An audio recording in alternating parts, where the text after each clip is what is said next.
سلام کے لیے ہوئی. ایک شخص تھے, وہ بڑے بڑے غریب تھے, اللہ نے ان کو مالداری عطا فرمائی. پھر جب مالداری عطا فرمائی تو اچھے کپڑے پہن کر نکلتے ہیں, تو جب غریب تھے تو کوئی ان کو سلام نہیں کرتا تھا. اب جب مالدار ہو گئے تو سب سلام کرتے تھے ان کو, تو جب بھی ان کو کوئی سلام کرتا تو جواب نہیں دیتے تھے. وہ کافی مالدار ہو گئے, جواب نہیں دیتے اور کہتے تھے پہنچا دوں گا. پھر کوئی سلام کرتا تو کہتے پہنچا دوں گا.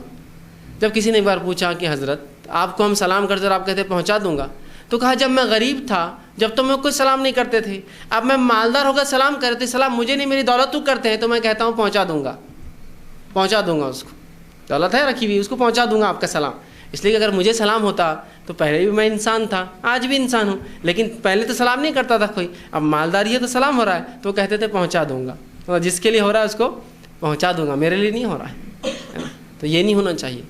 ہمارا معاملہ اسلام کے لیے ہو, غریب ہو امیر ہو, اسلامی بہن ہے اسلامی بھائی ہے, تو وہ اخوت وہ تعلق تو رہیں گا ہی میرا, ہے نا. یہ نہیں کہ مالدار مسلمان تو الگ مزاج, غریب مسلمان تو الگ مزاج, بلکہ الٹا معاملہ ہونا چاہیے. غریب اگر کوئی ہے تو اس کو زیادہ ترجیح دیجیے, اس لیے کہ پہلے ہی وہ جو ہے مالی کمی سے پریشان ہوتا ہے, اور اس پر آپ اس کو تکلیف دے رہے ہیں. ان کا حق پہلے ہو تو آپ مالداروں کو حق دیتے اور غریبوں کا مارتے, جبکہ یہ حقدار, میں یہ نہیں کہہ رہا مالداروں کا ماریے آپ اور رابن ہوڈ بن جائیے, ان سے چرائیے ان کو دیجیے, نہیں, میں وہ نہیں کہا. شریعت اس کو پسند نہیں کرتی کسی کا مال آپ چرا کے زیادہ ہے تو اس کو دے دیں, نہیں.